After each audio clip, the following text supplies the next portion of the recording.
Hello friends, this is Aishwarya Verma. Welcome to my new YouTube session. कैसे हैं आप सब? आप लोगों की प्रिपरेशन कैसे चल रही है? आई होप सब कुछ सही चल रहा होगा। तो आज हम लोग एक न्यू चैप्टर स्टार्ट करेंगे। टॉपिक से तो समझ आ ही गया होगा आप लोगों का। फ्रिक्शन के बारे में हम लोगों को आज पढ़ना है।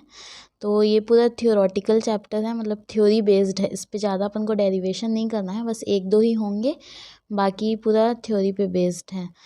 तो फिर स्टार्ट करने से पहले अगर आप लोगों को आज का सेशन पसंद आएगा तो लाइक करिएगा और मेक श्योर कि आप लोगों ने एस्ट्यूट्स को सब्सक्राइब कर लिया होगा। अगर नहीं किया होगा तो जल्दी से जाकर के कर दीजिए, जिससे कि सारे आने वाले आगे वीडियोस की नोटिफिकेशन आप लोगों को मिल जाया करेंगे। पूरी कंटिन्यू इस पर फिज़िक्स से रिलेटेड 11th फिज़िक्स पूरा अपन कवर करेंगे इस प्लेलिस्ट पे।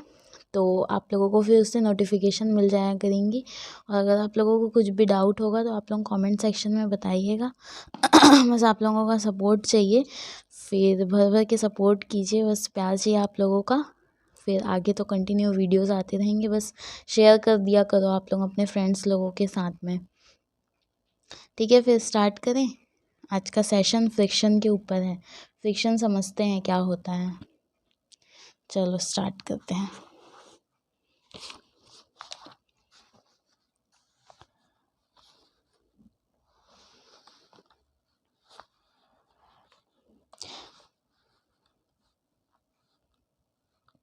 देखो क्या होता है, जब कोई बॉडी मूव करता है किसी, पहले डेफिनेशन से स्टार्ट करते हैं। ठीक है, मतलब डेफिनेशन समझने से पहले एक रफली एक एग्जांपल देखते हैं। जब कोई भी बॉडी है, एक सरफेस है, तो यहाँ पे मूव कर रही है कोई भी बॉडी है। ठीक है, यहाँ पे कोई भी बॉडी मूव कर रही है तो फोर्स एक्ट होता है वो सरफेस और उस बॉडी के बीच में। तो ये जो बॉडी है और ये जो सरफेस है, इन दोनों के बीच में एक फोर्स रहता है। ठीक है, क्या रहता है? फोर्स एक्ट करता है, जो कि अपोज करता है इस बॉडी के मोशन को। ये जो बॉडी मूव कर रही है तो उसको वो अपोज करता है, वो फोर्स मतलब कि रोकता है। अपोज करना मतलब कि रोकता है वो।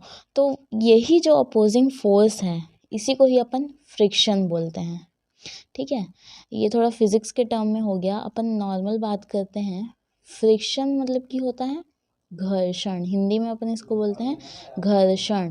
ठीक है, तो देखो एक बॉडी है, नॉर्मल टर्म में अपन देखते हैं घर्षण मतलब कि क्या होता है, एक सरफेस दूसरे सरफेस में ऐसे टकराता है तो फिर वो घर्षण होता है। उससे क्या होता है? घर्षण पैदा होता है। ठीक है, कोई सा भी दो सरफेस है वो एक दूसरे में ऐसा स्लाइड करेगा या फिर कोलाइड करेगा। ठीक है, तो उससे क्या होगा? फ्रिक्शन जनरेट होगा। ठीक है, समझ में आया? कोई भी दो सरफेस है वो एक दूसरे से कोलाइड करेंगे या फिर स्लाइड करेंगे एक दूसरे में, तो वो फ्रिक्शन होता है। तो ये है, ये एक सरफेस है और ये कोई बॉडी है जो कि मूव कर रहा है और इन दोनों के बीच में एक फोर्स एक्ट करता है। ठीक है, तो ये जो फोर्स है इस बॉडी को मूव करने से रोकता है। तो उसी फोर्स को क्या बोलते हैं? उसी अपोजिंग फोर्स को, मतलब जो फोर्स रोकता है उसी को ही क्या बोलते हैं अपन? फ्रिक्शन बोलते हैं। ठीक है, अपन कुछ एग्जांपल्स देखते हैं। जैसे कि होता है बॉल जो है वो रोल कर रहा है एक कोई रफ प्लेन पे। ठीक है, प्लेन कैसा है? रफ प्लेन है। तो उस पे है जो बॉल, एक कोई बॉल है, ये कोई रफ प्लेन है और बॉल है। ठीक है, तो वो क्या कर रहा है? रोल कर रहा है, रोल करते हुए जा रहा है। तो फिर क्या होता है? It stops due to friction, और वो आगे जाके रुकता है। तो वो रुकता क्यों है? वो फ्रिक्शन की वजह से ही रुकता है। ठीक है, क्यों रुकता है? फ्रिक्शन की वजह से रुकता है। But if the same ball is rolled on a smooth surface, और अगर वही सेम बॉल जो है अगर स्मूथ सरफेस पे रोल करेगा तो वो थोड़ा दूर जाके रुकेगा। जैसे कि अगर स्लाइड पे आप ऐसे बॉल को ऐसे डाल देंगे तो ऐसे गिरते गिरते गिरते गिरते बहुत दूर जाके फिर वो क्या होगा? रुकेगा, है ना। और अगर वहीं रफ सरफेस होगा तो क्या होगा? वो जल्दी रुक जाएगा। ठीक है, तो वो क्यों होता है ऐसा? फ्रिक्शन की वजह से होता है। रफ सरफेस में ही फ्रिक्शन एक्ट करता है। ठीक है, स्मूथ सरफेस में नहीं करता। ये अभी आगे देखेंगे ही हम लोग ये चीज़ कि फ्रिक्शन कहाँ एक्ट होता है? रफ सरफेस में होता है। जो सरफेस फ्रिक्शन रफ सरफेस में ही लगता है, ठीक है, स्मूथ सरफेस में नहीं होता। तो जितने भी सरफेस होते हैं ना, सब में कुछ ना कुछ रफनेस होता ही है। इस यूनिवर्स में कोई भी बॉडी ऐसी नहीं है जो कि परफेक्टली स्मूथ हो, थोड़ा ना थोड़ा उसमें रफनेस होता ही है। परफेक्टली स्मूथ कोई भी बॉडी नहीं है, भले ही उसका जो क्वांटिटी है वो बहुत मॉलिक्यूलर होता है, मतलब कि बहुत छोटा होता है, तो वो जो स्मूथनेस है वो अपन को समझ में नहीं आता है। मतलब कि स्मूथनेस ज़्यादा लगता है, लेकिन रफनेस होता ही है। पूरा परफेक्टली स्मूथ कोई भी बॉडी नहीं होती है, ठीक है। तो अब इसका एक अपन ऐसा डेफिनेशन देख लेते हैं जो अपन को एग्जाम में लिखना है, ठीक है। अभी तो समझ लिए कि फ्रिक्शन क्या होता है। फ्रिक्शन कहाँ लगता है? रफ सरफेस में ही लगता है, स्मूथ सरफेस में नहीं लगता। और smooth surface, perfectly smooth surface तो एग्जिस्ट ही नहीं करती हमारे यूनिवर्स में। क्लियर? तो देखते हैं इसका डेफिनेशन। सबसे पहले तो देखो क्या लिखा है, whenever a body slides और tries to slide over the surface of the other. मतलब कि जब भी कोई बॉडी क्या हो, स्लाइड करे, ठीक है, या फिर स्लाइड करने की कोशिश करे किसी भी सरफेस के ऊपर में, तो एक फोर्स स्टार्ट होगा लगना उस सरफेस के बीच में, between their surfaces of contact, which tries to oppose the relative motion. वो क्या करेगा? अपोज करेगा रिलेटिव मोशन को, ठीक है। उनके बीच का जो मोशन है उसको अपोज करने की कोशिश करेगा। This opposing force is called the force of friction. तो इसी अपोजिंग फोर्स को क्या बोलेंगे अपन? फोर्स ऑफ फ्रिक्शन बोलेंगे, ठीक है। क्लियर हुआ? यही अभी अपन देखे हैं। When ever a body slides, जब भी कोई बॉडी स्लाइड करे या फिर स्लाइड करने की कोशिश करे किसी भी सरफेस के ऊपर में, तो एक फोर्स स्टार्ट होगा एक्ट करना उन दोनों सरफेस के बीच में। तो फिर जो कि ट्राई करेगा, फिर वो जो है उसको अपोज करने की कोशिश करेगा, ठीक है। तो this opposing force is called the force of friction. इसी को ही अपन बोलते हैं फोर्स ऑफ फ्रिक्शन। क्लियर? अब अपन नेक्स्ट देखते हैं कॉज ऑफ फ्रिक्शन, ठीक है, कि फ्रिक्शन क्यों होता है, उसका कारण क्या है। तो अभी जैसे कि मैं आप लोगों को बताई कि कोई भी सरफेस जो है इस यूनिवर्स में परफेक्टली स्मूथ नहीं है। क्या नहीं है? परफेक्टली स्मूथ नहीं है।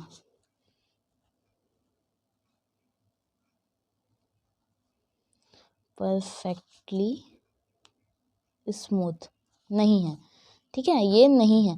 मतलब कि कुछ ना कुछ रफनेस होता ही है, कुछ अनइवननेस, जिसको रफनेस को ये बोल सकते हैं कि कुछ अनइवननेस होता ही है।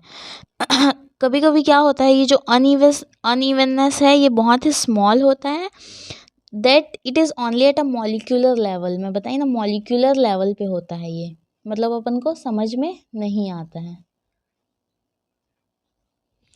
ये जो अनइवननेस है ये मॉलिक्यूलर लेवल पे होता है, जो रफनेस है वो मॉलिक्यूलर लेवल पे होता है। अनइवन मतलब एक समान नहीं होना, प्लेन नहीं होना, अनइवन होना। कोई भी सरफेस जो है प्लेन नहीं होना, ठीक है, को अनइवन होना बोलेंगे। जो प्लेन नहीं होता वो अनइवन होता है, ऊपर नीचे ये बोल सकते हैं, ठीक है। तो इससे क्या होता है, जो हिल्स और वैले भी हैं वो भी सरफेस में फॉर्म होते हैं, ठीक है।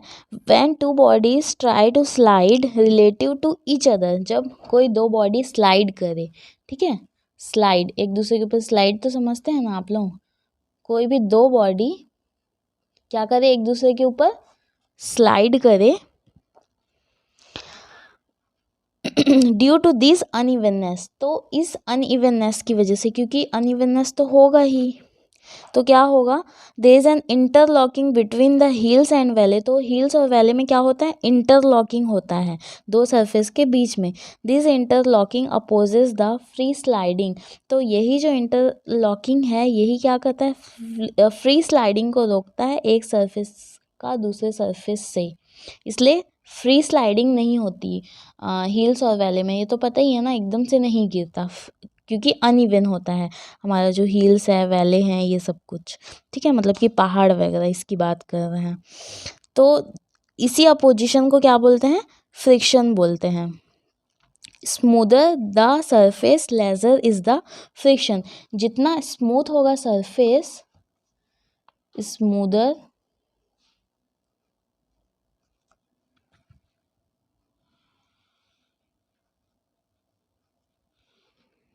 smoother the surfaces, lesser will be the friction.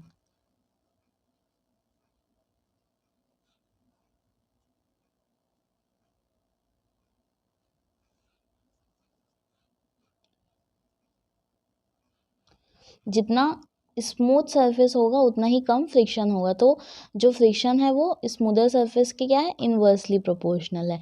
ठीक है, मतलब कि अनइवननेस होना चाहिए, रफनेस होना चाहिए कुछ सरफेस में, अनइवन होना चाहिए, अनइवननेस। ठीक है, क्लियर हुआ इसका रीज़न क्या होता है। अब उसके बाद अपन देखते हैं टाइप्स ऑफ फ्रिक्शन। फ्रिक्शन कितने टाइप्स के होते हैं ये अपन को देखना है। तो सबसे पहले अपन पढ़ते हैं, दो टाइप के होते हैं, static and dynamic friction. Static and dynamic, नाम से क्या समझ में आ रहा है, स्टैटिक और डायनेमिक मतलब, देखो स्टैटिक मतलब क्या, ऐसा स्थिर को स्टैटिक बोलते हैं, मतलब एक जगह ठहरा हुआ, तो स्टैटिक। और डायनेमिक मतलब कि जो चेंज होता हो।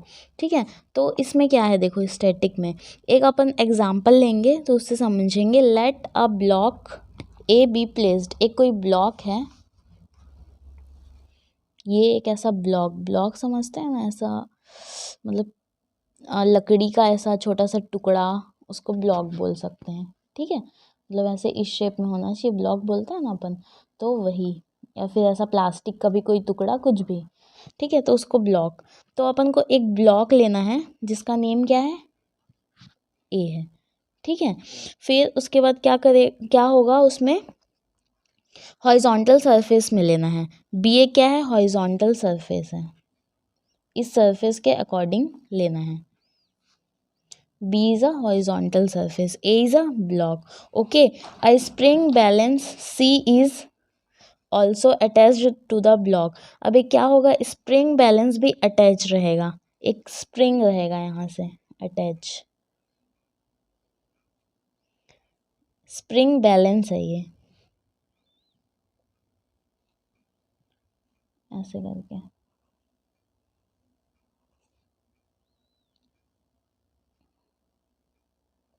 मतलब ये बैलेंस है। ठीक है, a spring balance C is also attached to the block C। ठीक है, फिर उसके बाद क्या होगा, with the help of this we can apply a force on the block. तो इसमें एक बैलेंस है, तो इसमें अपन इस ब्लॉक में क्या करेंगे, फोर्स अप्लाई करेंगे, इस डायरेक्शन में क्या अप्लाई करेंगे, फोर्स। ठीक है,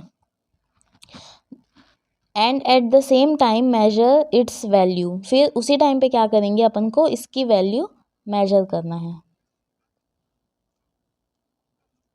क्लियर, अगर कोई फोर्स अप्लाई नहीं करेंगे अपन ब्लॉक में तो क्या होगा, force of a friction is also zero, क्योंकि फोर्स ही नहीं लगेगा तो फ्रिक्शन कहाँ से होगा। फ्रिक्शन क्यों होता है, फोर्स की वजह से होता है। अभी मैं यहाँ पे बताई हूँ कि एक सरफेस है और एक कोई ऑब्जेक्ट है, वो मूव कर रहा है, तो उन दोनों के बीच में फोर्स है, तो इसी से ही फ्रिक्शन हो रहा है ना। ये जो फोर्स है ये अपोज कर रहा है इसके मोशन को, तो उसी को ही फ्रिक्शन बोलते हैं। तो यहाँ पे अपन को फोर्स लगाना है। ठीक है, और अगर बोल रहा है इन केस अगर अपन फोर्स अप्लाई नहीं करते तो बोल रहा है कि फ्रिक्शन नहीं होगा, तो वो तो अपन को पता ही है ना कि फ्रिक्शन ज़ीरो होगा। ठीक है, और जैसे ही horizontal force is applied on the block, ठीक है, हॉरिजॉन्टल फोर्स, हॉरिजॉन्टल डायरेक्शन में फोर्स अप्लाई करेंगे अपन ब्लॉक में, तो a force of friction starts acting between the surface of contact. तो क्या होगा, एक फोर्स ऑफ फ्रिक्शन एक्ट करेगा, जैसे ही अपन फोर्स अप्लाई करेंगे तो फोर्स ऑफ फ्रिक्शन यहाँ पे स्टार्ट हो जाएगा। ठीक है, सरफेस के बीच में। तो if the magnitude of the applied force is lesser than the force of friction the block remains at rest. तो क्या होगा, जो मैग्नीट्यूड है अप्लाइड फोर्स का वो अगर कम हो जाएगा फोर्स ऑफ फ्रिक्शन से, मैग्नीट्यूड जो है, मैं क्या बोली अभी, मैग्नीट्यूड जो है वो लेस हो जाएगा, किससे, फोर्स ऑफ फ्रिक्शन से, force of friction. Magnitude is less than force of friction, if अगर ऐसा होता है तो क्या होगा, ब्लॉक जो है वो रेस्ट पे रहेगा। ये जो ब्लॉक है ये रेस्ट पे रहेगा, तो यही हमारा क्या हो गया, रेस्ट आ गया, मतलब स्थिर, स्थिर मतलब static fraction, static friction, sorry fraction नहीं, स्टैटिक फ्रिक्शन। ठीक है, तो यही है हमारा क्या, स्टैटिक फ्रिक्शन। क्लियर हुआ ना इस डायग्राम से। देखो अपन क्या किए हैं, एक ब्लॉक लिए हैं, ये वुड का हो सकता है, प्लास्टिक का हो सकता है, किसी भी चीज़ का हो सकता है, और इसका नेम क्या है, ए है इस ब्लॉक का नेम। ठीक है, फिर उसके बाद अपन क्या किए हैं, उसमें हॉरिजॉन्टल सरफेस पे ही इस ब्लॉक को अपन रखे हैं। ठीक है, फिर उसके बाद एक स्प्रिंग बैलेंस प्लेस किए हैं सी, जो कि अटैच है ब्लॉक से। ठीक है, फिर उसके हेल्प से क्या किए हैं, अपन फोर्स लगा दिए हैं ब्लॉक में, इस ब्लॉक में इस डायरेक्शन में फोर्स लगा दिए हैं। ठीक है, फिर उसके बाद अपन उसकी वैल्यू मेजर किए हैं, और अगर ये फोर्स नहीं लगाएंगे तो फ्रिक्शन ज़ीरो होगा। और जैसे ही अपन हॉरिजॉन्टल फोर्स एफ अप्लाई करते हैं ब्लॉक पे, तो एक फोर्स ऑफ फ्रिक्शन स्टार्ट कर देगा एक्ट करना उन दोनों सरफेस के बीच में। ठीक है, और अगर मैग्नीट्यूड जो है लेस होता है फोर्स ऑफ फ्रिक्शन से, तो क्या होगा, ब्लॉक जो है रेस्ट पे हो जाएगा। तो यही, ये जो रेस्ट पे हो रहा है, तो इसी को ही बोलते हैं अपन static. The force of friction acting between the surface in this condition, तो जो फोर्स ऑफ फ्रिक्शन एक्ट कर रहा है दोनों सरफेस के बीच में इस कंडीशन में, तो उसी को ही अपन बोलते हैं स्टैटिक फ्रिक्शन। क्लियर हुआ स्टैटिक फ्रिक्शन क्या होता है। अब इसका अपन डेफिनेशन देख लेते हैं कि डेफिनेशन क्या लिखेंगे।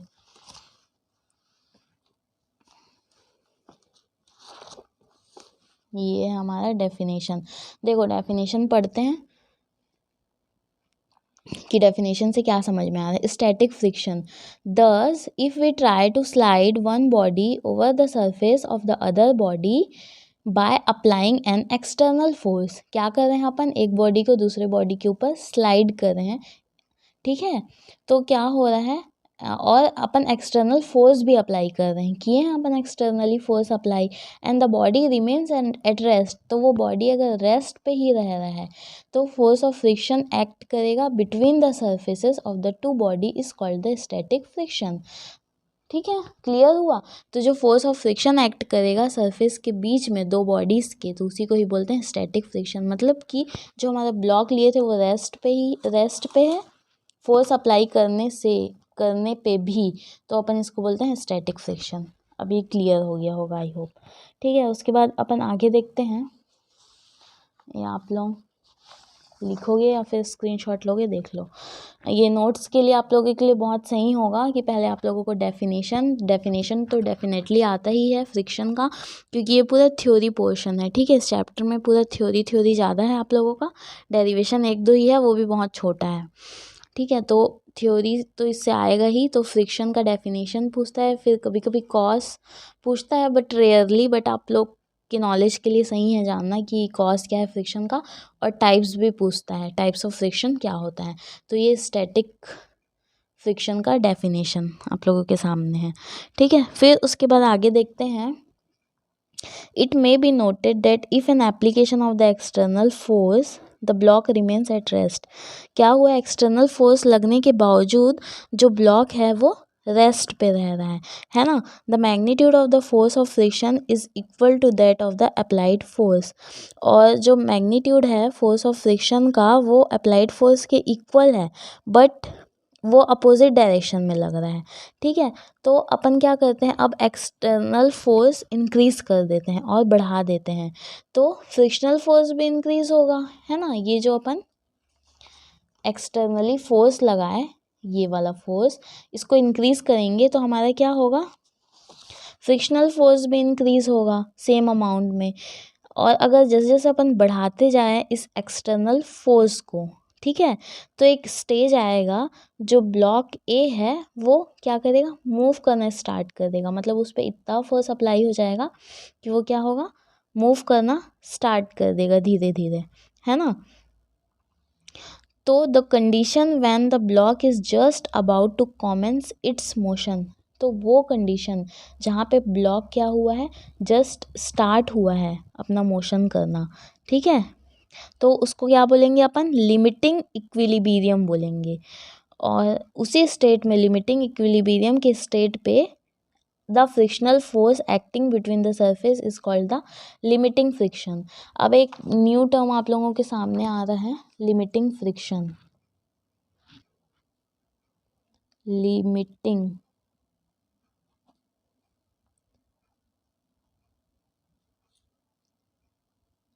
लिमिटिंग फ्रिक्शन, ठीक है। अब इसको समझते हैं कि क्या होता है। देखो, बोल रहा है, मैं जैसे अभी समझाई आप लोगों को, इस फोर्स को जैसे ही इंक्रीज करेंगे तो जो क्या होगा, फोर्स ऑफ फ्रिक्शन है या जो फ्रिक्शनल फोर्स है वो भी इंक्रीज होगा। क्या इंक्रीज होगा, फ्रिक्शनल फोर्स और the force of friction. Frictional force बोल लो या फिर फोर्स ऑफ फ्रिक्शन बोल लो, दोनों एक ही चीज़ है, ठीक है। तो जैसे जैसे अपन क्या करेंगे, फोर्स इंक्रीज करेंगे तो ये फ्रिक्शनल फोर्स जो है वो भी इंक्रीज होते जाएगा। फिर और इंक्रीज करेंगे इस फोर्स को, ये फोर्स अप्लाई करना और इंक्रीज करेंगे एक्सटर्नल फोर्स, इसको क्या बोलेंगे अपन, एक्सटर्नल फोर्स। एक्सटर्नल फोर्स, तो इस एक्सटर्नल फोर्स को और इंक्रीज कर देंगे और बढ़ा देंगे, है ना। तो क्या होगा, एक पॉइंट ऐसा आएगा जहाँ पे ये ब्लॉक क्या होगा, मूव करना स्टार्ट कर देगा। मूव मतलब अपने प्लेस से खिसकने लगेगा, ये यहाँ से यहाँ आ जाएगा, ठीक है, मूव करना स्टार्ट कर देगा। तो वो कंडीशन जहाँ पे जो ब्लॉक है वो जस्ट स्टार्ट करेगा मूव करना, ठीक है, तो उसको बोलते हैं लिमिटिंग इक्विलिब्रियम। क्या बोलते हैं, लिमिटिंग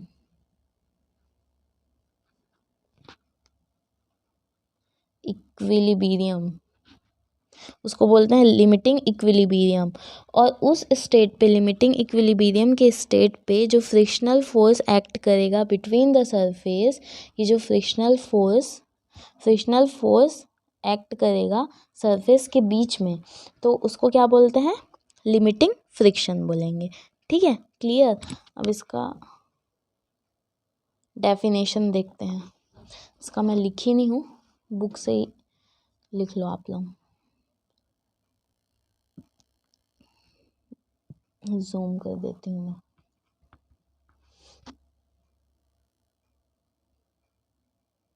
देखो क्या है लिमिटिंग फ्रिक्शन, तो इसका देखते हैं।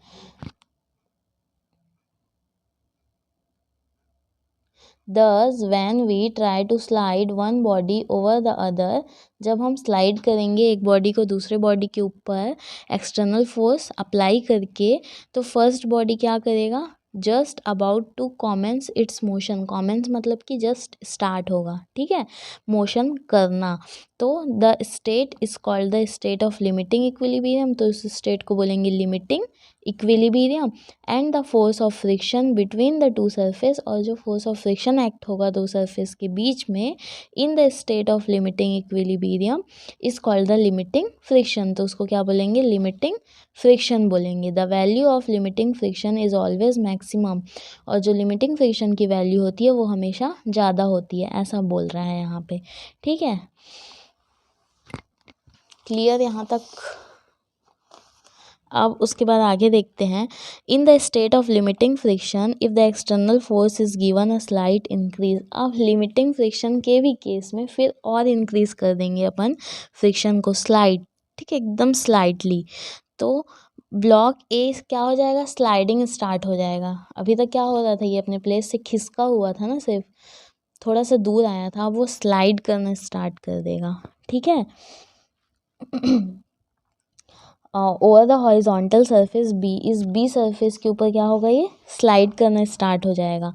तो जो फोर्स ऑफ फ्रिक्शन एक्ट करेगा बॉडी के बीच में इस केस पे, तो उसको क्या बोलेंगे, काइनेटिक फ्रिक्शन बोलेंगे। तो अब क्या बोलेंगे अपन उसको, जब ये स्लाइड करना स्टार्ट कर देगा फोर्स ऑफ फ्रिक्शन बॉडी के बीच में, तो उसको बोलेंगे काइनेटिक फ्रिक्शन, ठीक है। अब काइनेटिक फ्रिक्शन का डेफिनेशन देख लेते हैं क्या होता है।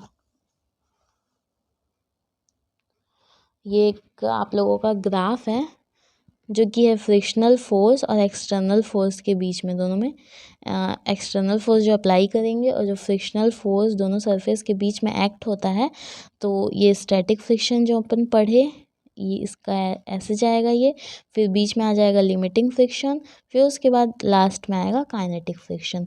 ठीक है, तो देखो काइनेटिक फ्रिक्शन देखते हैं। दस when a body is sliding over the surface of the other, the force of friction acting between the surface of the two body is called the kinetic friction. मतलब कि जब बॉडी स्लाइड करना start कर देगा surface में, तो क्या होगा, जो फोर्स ऑफ फ्रिक्शन एक्ट करेगा उस सरफेस और उस बॉडी के बीच में, तो उसको बोलेंगे अपन काइनेटिक फ्रिक्शन।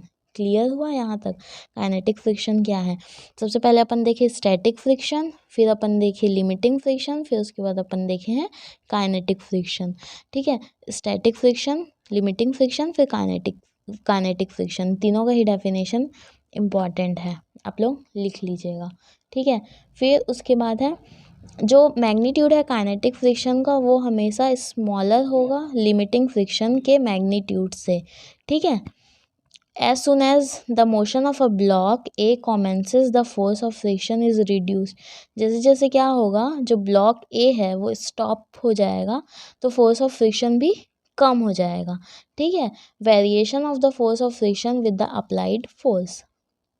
फिर उसके बाद it is to be remembered that when the magnitude of the external force is equal. मतलब जो एक्सटर्नल फोर्स का मैग्नीट्यूड जो है काइनेटिक फ्रिक्शनल फोर्स के इक्वल होगा, तो जो बॉडी है वो यूनिफॉर्म वेलोसिटी से मूव करेगा। But when the magnitude of the external force is larger than the kinetic frictional force and acceleration is produced in the body, तो क्या होगा, एक्सेलरेशन प्रोड्यूस्ड हो जाएगा। इसको देखते हैं अभी मैं क्या बोली फिर से।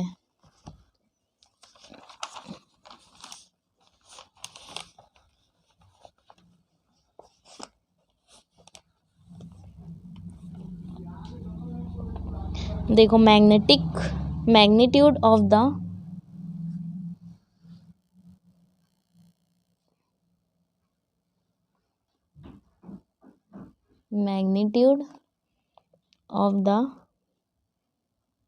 Kinetic friction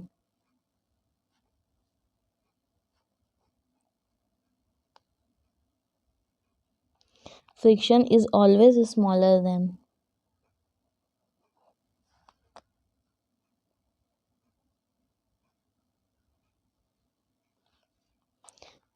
the magnitude of limiting friction।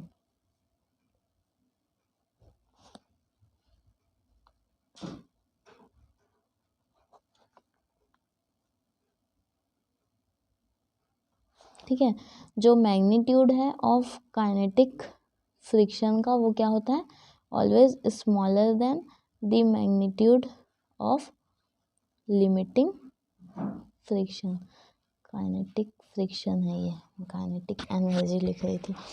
ठीक है, ये अपन देखे। और जैसे ही जो ब्लॉक है वो जैसे ही रेस्ट पे आएगा तो फोर्स ऑफ फ्रिक्शन भी रिड्यूस हो जाएगा, ये तो क्लियर है ना। फिर उसके बाद अपन क्या देखे, जो मैग्नीट्यूड है एक्सटर्नल फोर्स का वो काइनेटिक फ्रिक्शनल फोर्स के इक्वल होगा। Magnitude of external force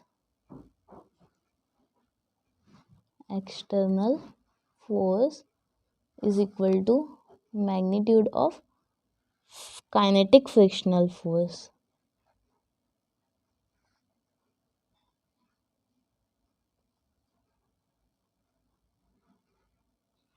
magnitude of external force is equal to magnitude of, ये मैग्नीट्यूड है ना एम से, magnitude of external force is equal to magnitude of kinetic force,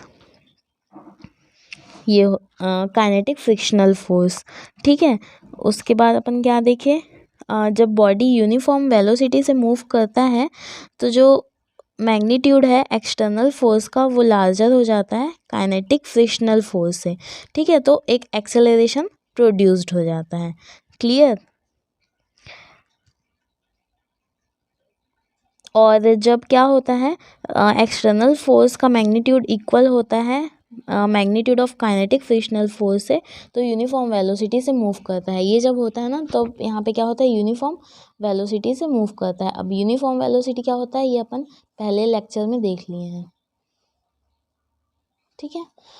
तो आई होप ये आप लोगों को समझ में आया होगा। फ्रिक्शन और कॉज ऑफ फ्रिक्शन और स्टैटिक एंड डायनेमिक फ्रिक्शन देखे अपन, लिमिटिंग फ्रिक्शन देखे, काइनेटिक फ्रिक्शन देखे। ये सब कुछ बहुत ही इंपॉर्टेंट है एग्ज़ाम के पॉइंट ऑफ व्यू से भी और ऐसे समझने के पॉइंट ऑफ व्यू से भी। कॉन्सेप्ट भी आप लोगों का क्लियर हो गया होगा आई होप आज के सेशन से। अगर आज का सेशन पसंद आया होगा आप लोगों को तो मेक श्योर लाइक करना नहीं भूलिएगा और जितना से जितना पॉसिबल हो सके अपने फ्रेंड्स लोगों के साथ शेयर करिएगा, सपोर्ट करिएगा, अपना प्यार ऐसे ही देते रहिएगा आप लोग। और अगर कोई भी डाउट होगा तो कमेंट सेक्शन में ज़रूर बताइएगा, ठीक है। फिर अपन मिलते हैं अपने नेक्स्ट सेशन में, तब तक के लिए goodbye, take care, thank you so much for watching.